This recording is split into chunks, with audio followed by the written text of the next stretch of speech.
नमस्कार, सुबह के 9 बजने वाले और वक्त है 9 की 9 खबर का। मैं हूं आपके साथ विभा उपाध्याय और बुलेटिन की शुरुआत इस वक्त बड़ी खबर के साथ। खबर मुजफ्फरपुर से आ रही है। झाड़ू गोदाम में भीषण आग लगी है। अखाड़ा घाट रोड की यह घटना बताई जा रही है। रात के करीब 9 बजे ये आग लगी। लाखों के सामान का नुकसान हुआ है। आग पर हालांकि काबू पाया गया है और काफी देर तक इस अगलगी की वजह से इलाके में अफरा तफरी का माहौल रहा। ये तस्वीरें आपके टीवी स्क्रीन पर इस वक्त। और देखिए, झाड़ू का ये गोदाम बताया जा रहा है जहां पर अचानक से आग लगती है और आग रात के करीब 9 बजे के आसपास लगी और इस अगलगी की वजह से इलाके में अफरा तफरी का माहौल देखा गया। दमकल की 4 गाड़ियों ने आग पर काबू पाया है। सिकंदरपुर ओपी के अखाड़ा घाट की ये तस्वीर जहां पर झाड़ू का ये गोदाम बताया जा रहा है। हालांकि आग किन वजहों से लगी इसका खुलासा नहीं हुआ है, लेकिन अगलगी में लाखों का नुकसान जरूर हुआ है। झाड़ू के गोदाम में भीषण आग लगी और इसकी तस्वीरें आपके टीवी स्क्रीन पर। मुंगेर के संग्रामपुर मुख्य बाजार में बीच सड़क पर 2 सांड की लड़ाई हो गई। जब जबरदस्त लड़ाई का वीडियो देखिए इस वक्त वायरल होता हुआ। बीच सड़क पर काफी देर तक दोनों के बीच ये लड़ाई की तस्वीरें देखिए सोशल मीडिया पर। वीडियो जो है वो बेहद तेजी से वायरल हो रहा है और आसपास की दुकानों का हाल सांडों की लड़ाई में देखिए कैसा हो गया। काफी देर तक अफरा तफरी का माहौल देखा गया। सड़क पर दुकानों के सामान बिखरे पड़े आपको नजर आ रहे होंगे। गनीमत रही कि कुछ युवकों ने साहस दिखाते हुए दोनों सांडों को किसी तरह से इस रिहायशी इलाके से बाहर खदेड़। जीत की खुशी में जुलूस निकाले गए। जुलूस में डीजे की धुन पर मुखिया के बेटे को आप डांस करते हुए देख रहे हैं। ये मुखिया का बेटा है। पिता की जीत की खुशी में जश्न मनाया जा रहा था, लेकिन जश्न में कैसे जोश में होश ये खो रहे हैं, इसकी तस्वीर आपके सामने है। जहां जीत की खुशी तो मनाई जा रही थी, लेकिन फायरिंग भी की जा रही थी। फायरिंग का ये वीडियो विरोधियों को दिखाने के लिए युवक ने इसे सोशल मीडिया पर भी अपलोड कर दिया। अब फायरिंग का वीडियो जब सोशल मीडिया पर वायरल है तो इस वायरल वीडियो के आधार पर अधिकारियों ने जांच के आदेश दे दिए। पुलिस ने नवनिर्वाचित मुखिया और उसके बेटे के खिलाफ केस दर्ज कर लिया है। देव थाना अध्यक्ष मनोज कुमार पांडे ने बताया कि मुखिया मनोज कुमार सिंह और उनके बेटे के साथ साथ 40 से 50 अज्ञात लोगों को भी इस मामले में अभियुक्त बनाया गया है और उनकी गिरफ्तारी के प्रयास जारी हैं। आपको बता दें कि कुछ ही दिन पहले कुटुंबा प्रखंड के हारे हुए मुखिया प्रत्याशी ने वोट नहीं देने पर 2 वोटरों से थूक चटवाया था और वोटरों की पिटाई की थी।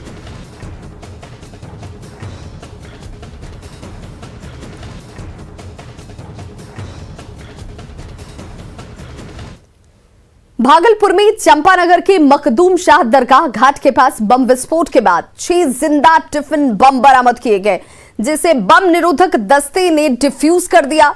हैरानी की बात यह है कि धमाके के करीब 7 घंटे के बाद बम निरोधक दस्ता जो है वो मौके पर पहुंचता है।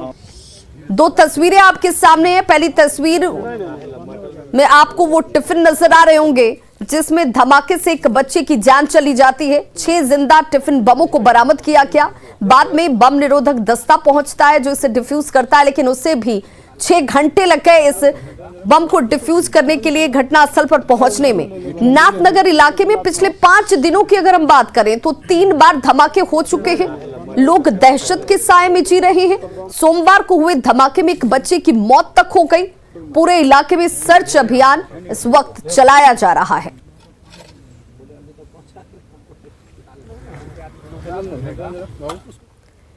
तो 5 दिनों में 3 बम विस्फोट और अब तक पुलिस के हाथ खाली हैं। जी हां, भागलपुर प्रशासन इस वजह से सवालों के घेरे में है। सवाल उठ रहे हैं कि धमाके के पीछे कोई साजिश तो नहीं है। अगर साजिश नहीं है तो फिर धमाके क्यों हो रहे हैं? अब तक पुलिस के हाथ इस पूरे मामले में खाली क्यों हैं? यह भी सवालों के साथ लोगों के जहन में दौड़ता हुआ। 5 दिन 3 धमाके और पुलिस के हाथ कुछ नहीं।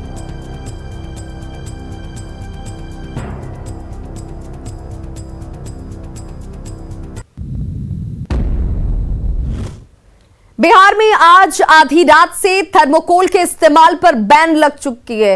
राज्य सरकार की ओर से इसके लिए दिशा निर्देश जारी कर दिए गए हैं। पटना में दुकानदार और ग्राहकों ने इसे एक अच्छी पहल करार दिया है। देखिए संवाददाता धर्मेंद्र कुमार की ये रिपोर्ट। बिहार में शादियों का सीजन चल रहा है और शादियों में लोग भोज भात के लिए थर्माकोल के बने हुए पत्तल और कटोरी का विशेषता प्रयोग करने जा रहे हैं। कहा जाए तो इस पर पूरी तरह से प्रतिबंध है। ये दिशा निर्देश उत्पाद और परिवहन विभाग के द्वारा जारी किया गया है और इससे पहले प्रदूषण नियंत्रण बोर्ड के द्वारा भी इससे संबंधित कि वातावरण के लिए काफ़ी खतरनाक है, इस संबंधी दिशा निर्देश जारी कर दिए गए। तो कहा जा सकता है कि अब बिहार में भोज भात होगा, लेकिन थर्मोकोल के पत्तल और कटोरी आपको नहीं मिलेंगे। हम अभी पटना स्टेशन मार्केट में हैं, दुकानदार के पास हैं, हम उनसे पूछेंगे कि इनके बैन हो जाने के बाद में क्या असर पड़ेगा। हेलो, 14 तारीख के बाद से अब ये आपको नहीं बेचना है, तो क्या असर पड़ेगा? असर तो कुछ सर पड़ेगा कुछ, क्योंकि इतना महंगा आइटम आया हुआ मकई वाला, ये तो बंद होना बहुत जरूरी था। ये तो पहले आपको सरकार को देखना चाहिए था कि इससे बहुत, हम लोग भी बहुत बढ़िया चाहते हैं कि बंद होना चाहिए। खरीदे हुए हैं, इसका पूंजी फिर कैसे? नहीं, हम लोग के पास तो पूरी मेन कंपनी के पास माल है। हम लोग के पास, हम लोग के पास तो स्टॉक खत्म कर दिया है। तो ये बहुत ज़रूरी है इन्वायरमेंट के लिए काफ़ी ज़्यादा, क्योंकि ये डिस्ट्रक्ट नहीं हो पाता है और पूरा नाली ये वो को जो है जमा कर देता है, मतलब जाम कर देता है। जैसे थर्मोकोल तो है एक प्लास्टिक, या इसमें थोड़ा और हार्ड टाइप का अगर कागज़ वाला मिले दैट इज़ बेनिफिशियल, ये सबके लिए अच्छा है। थर्मोकोल तो डेफिनेटली बैन होना चाहिए। तो जो खरीदने वाले हैं उनका भी कहना है कि थर्मोकोल हानिकारक है, उसे बैन होना चाहिए। दुकानदार का भी पूरी तरह से समर्थन है। दुकानदार को पहले से ही पता है कि 6 महीने पहले से ये नोटिफिकेशन निकला था और दुकानदार को भी इस पर कोई आपत्ति नहीं है। तो कहा जा सकता है कि एक अच्छा निर्णय सरकार का, और इस निर्णय का सभी ने स्वागत भी किया है। जो खरीदने पहुंचे हैं वो भी स्वागत कर रहे हैं कि थर्मोकोल हानिकारक है, इसे बैन होना ही चाहिए। न्यूज़ 18 के लिए पटना से धर्मेंद्र कुमार। और अब बात ठंड की। जी, बिहार में ठंड ने दस्तक दे दी है। पछुआ हवा ने लोगों की मुश्किलों को बढ़ाना शुरू कर दिया है। पटना समेत बिहार के कई जिलों में तापमान में गिरावट दर्ज की गई है। कई जिलों के तापमान 10 डिग्री से भी कम दर्ज किए गए हैं। सुबह में ठंड का असर ज्यादा दिखता है। देखिए पटना संवाददाता शैलेंद्र कुमार की रिपोर्ट। बिहार में पछुआ हवा ने कनकनी बढ़ा दी है। खासतौर पर यदि हम बिहार के कुछ जिलों की बात करें तो लगभग 10 डिग्री सेल्सियस से भी पारा नीचे जा चुका है। कुछ जिलों में तापमान 7 डिग्री के आसपास दर्ज किया गया है। और ख़ासतौर पर मौसम विभाग की बात करें तो पछुआ हवा के कारण पटना समेत कई जिलों में तापमान में लगातार गिरावट दर्ज की गई है। ख़ासतौर पर इसका असर जो है वो ट्रेनों पर, हवाई जहाज़ पर साफ तौर से दिखाई दे रहा है। कई ट्रेनें लेट से चल रही हैं। और दूसरी ओर यदि हम आम लोगों की बात करें तो ठंड के कारण लोगों की मुश्किलें भी थोड़ी बढ़ी हैं। पटना की यदि हम बात कर लें तो पटना में भी सुबह में जितनी सड़कों पर भीड़ होती है उसके अपेक्षा काफ़ी कम लोग सड़कों पर दिखाई दे रहे हैं। और यह हम इस वक्त पटना रेलवे स्टेशन की तस्वीर दिखा रहे हैं। ठंड का असर यहाँ साफ तौर पर लोगों को देख करके लगाया जा सकता है कि किस तरीके से ठंड से बचने के लिए लोगों ने जैकेट, टोपी का इस्तेमाल किया है। और सबसे बड़ी बात है कि लगातार पछुआ हवा चलने के कारण ठंड जो है वो बढ़ते जा रही है। और मौसम विभाग का दावा है कि आने वाले दिनों में ठंड का असर और भी बढ़ेगा और इसके लिए लोगों को सचेत और सतर्क रहने की जरूरत है। कैमरा पर्सन मनीष जुनेजा के साथ शैलेंद्र, न्यूज़ 18 पटना।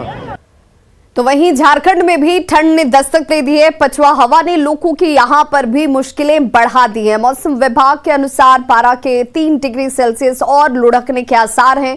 सुबह में ठंड का असर ज्यादा दिखाई दे रहा है। देखिए हमारे सहयोगी निरंजन की रिपोर्ट। दिसंबर का मध्य का महीना है। आप देख सकते हैं कि इस वक्त मैं रांची के मोरहाबादी मैदान में हूं। तापमान में लगातार गिरावट हो रही है। लोग सुबह का मॉर्निंग वॉक कर रहे हैं। सड़कों पर कई लोग मफलर, टोपी लगा के घूम रहे हैं। मैं सीधे यहां से बात करता हूं जो सीनियर सिटीजन है इनसे। तापमान में लगातार गिरावट हो रही है और आज का तापमान देखा जाए सुबह का भी तो मात्र 12 डिग्री टेम्परेचर है। ऐसे में कितना एहतियात आप लोग बरत रहे हैं? देखिए, ठंड तो इधर एक हफ्ता से बढ़ा है इसमें हम लोग ऐतिहासिक के रूप से अपना सुरक्षा के लिए, ठंड से बचने के लिए अपना प्रयास कर रहे हैं। उसमें मफलर लगाना है, घर से जल्दी नहीं निकलना है, आग का व्यवस्था करना है। ये सब हम लोग ऐतिहासिक तौर पर हम लोग अपना सुरक्षा व्यवस्था मुकम्मल कर रहे हैं। क्या नाम है आपका? हरिनारायण महली। हमारे साथ एक और महिला हैं, वह भी कान में बांध करके घूम रही है, मॉर्निंग वॉक कर रही है। सीधे इनसे बात करेंगे। सुबह का तापमान अगर अभी देखा जाए तो मात्र 12 डिग्री टेम्परेचर है, लगातार गिरावट आ रही है। ऐसे में कितना एहतियात बरत रहे हैं? एहतियात तो अब बरतना शुरू कर दिए, क्योंकि मैं 5:30 बजे टहलने निकलती थी, जो अब समय बढ़ कर के 8 बजे हो गया है। अपने स्वास्थ्य को ध्यान में रखते हुए ये ज़रूरी है, क्योंकि ठंड से हम बीमार भी पड़ जाएंगे। तो हम लोग ज़्यादा स्वेटर ले लिए, मफलर ले लिए हैं, तो ये सब एहतियात बरत रहे हैं और समय बढ़ा दिए घूमने का। मेरा नाम रंजीता है। देखिए किस तरह से लोग अपने कान में एहतियात को लेकर के मफलर बरत रहे हैं। हमारे साथ एक और सीनियर सिटीजन हैं जो मफलर और टोपी सहित लगा के घूम रहे हैं, मास्क भी चेहरे पे लगा के घूम रहे हैं। सीधे इनसे बात कर रहे हैं। टेम्परेचर लगातार देख रहे हैं तो इसमें गिरावट हो रही है। जी जी, और टेम्परेचर तो घट रही है, लेकिन रैपिडली नहीं घट रही है। अभी तक तो ठंड आ जानी चाहिए थी। हाफ दिसंबर भी बीत रहा है, हिंदी मास में तो अगन भी अब खत्म हुआ सडनली, लेकिन गिरेगा। क्या नाम है आपका? मेरा नाम एसएन तिवारी होगा। देखिए मैंने कई लोगों से बातचीत किया तो तापमान को लेकर के कई कहा कि मध्य दिसंबर का महीना है, तापमान में अभी तक जितनी गिरावट होनी चाहिए थी उस तरह से नहीं हुई है। कैमरामैन अमित के साथ Niranjan, news 18 Ranchi. Jamui circuit house से शराब की खाली बोतलें मिली हैं। गार्ड रूम के पीछे से बोतलों को बरामद किया गया और इस मामले की जांच अब एसटीपीओ और एसडीएम ने शुरू कर दी है। और ये वो तस्वीरें हैं जो सर्किट हाउस के पीछे गार्ड रूम के पास से शराब के खाली बोतलों के साथ कैमरे में कैद हुई हैं। एसटीपीओ और एसडीएम देखिए जांच करते हुए भी आपको इन तस्वीरों में नजर आ रहे होंगे, लेकिन सवाल यही कि यहाँ पर ये शराब की खाली बोतलें कैसे पहुंची। अगर यहाँ पर कोई इसे पी रहा था तो फिर बिहार में पूर्ण शराबबंदी है। इन लोगों की जानकारी के बावजूद शराब का सेवन भी, उसकी बिक्री भी, और अब हालांकि इसे लेकर कार्रवाई की बात कही जा रही है। अभी हम लोग देख रहे हैं क्या है, तफ्तीश करेंगे उसके बारे में। किस तरह की बोतलें हैं देखा गया है उसमें? अभी नहीं कुछ कह सकते हैं, अभी देखेंगे, जांच के बाद बता पाएंगे। अच्छा, कैसे ये शिकायत मिली है, क्या मिली है सूचना? अभी हम लोग जस्ट आए हैं। तो सर्किट हाउस में शराब की खाली शीशियां बरामद होने का जायजा लिया संवाददाता केसी कुंदन ने। उन्होंने क्या कुछ देखा है आप भी देखिए। जमुई सर्किट हाउस परिसर में शराब की खाली बोतलें मिलने के मामले के बाद यहाँ पर अधिकारी पहुँचे हैं और जांच कर रहे हैं। हम दिखाना चाहेंगे कि जो सर्किट हाउस का जो हिस्सा है, जो अगर बोला जाए तो जहाँ पर एस्कॉर्ट पार्टी, जो पुलिसकर्मी, सुरक्षा कर्मी रहते हैं, वहाँ पर कोने में, किनारे में शराब की खाली बोतलें मिलने की बातें आई हैं। हम दिखाना चाहेंगे, तस्वीर देख सकते हैं कि ये जो शराब की खाली बोतलें हैं, शीशियाँ हैं, और सर्किट हाउस प्रेमिसेस में, मतलब सर्किट हाउस परिसर में ये पाए गए हैं। देख सकते हैं कि ये शराब की खाली शीशियाँ हैं, बोतलें हैं, और ये जानकारी मिला है जिला प्रशासन और पुलिस अधिकारी को सूचना दी गई है। उसके बाद यहाँ पर पुलिस अधिकारी पहुँचे हैं और जांच कर रहे हैं। बता दें कि यहाँ पर बताया गया है कि यहाँ पर कुछ देर पहले इस बात की सूचना मिली है, लोगों ने जानकारी दिया है यहाँ के अधिकारियों को, और फिर यहाँ पर पुलिस अधिकारी और जो एसडीएम थे, जमुई के एसडीएम हैं, वो पहुँचे और यहाँ पर जांच कर रहे हैं। और हम दिखाना चाहेंगे ये तस्वीर कि यही जो शराब की शीशियाँ हैं, जो खाली शीशियाँ बताई गई हैं, बताया जा रहा है कि ये शराब की शीशियाँ हैं, बोतलें हैं, खाली हैं, और इस तरह से यहाँ पर रखा हुआ है। अब जांच हो रहा है और जांच किया जा रहा है कि आखिर ये शीशियाँ यहाँ पर आई कहाँ से, और अगर इस्तेमाल अगर यहाँ हुआ है तो कौन किया होगा। और इस तरह से हम दिखाना चाहेंगे तस्वीर की, देख सकते हैं कि किस तरह से जमुई सर्किट हाउस परिसर में ये शराब की शीशियाँ पाई गई हैं। जाहिर तौर पर जो खाली शराब की शीशियाँ हैं, ऐसी स्थिति में जो जानकारी मिलने के बाद फ़िलहाल जो यहाँ के एसडीपीओ और एसडीएम यहाँ पर आए, मौके पर आए, और जो यहाँ पर पड़ी हुई जो खाली शराब की शीशियाँ हैं उनको देखा है। और हालांकि इस मामले में अभी तक अभी खुलकर बोलने के लिए कोई अधिकारी तैयार नहीं है, लेकिन उनका कहना है कि जांच की जा रही है कि आखिर सर्किट हाउस जो परिसदन है उस परिसर में ये शराब की शीशियां जो खाली पड़ी हुई हैं कैसे आई। केसी कुंदन, न्यूज़ 18 जमुई। तो खबरों का सिलसिला लगातार जारी है, आप देखते रहिए न्यूज़ 18 बिहार झारखंड।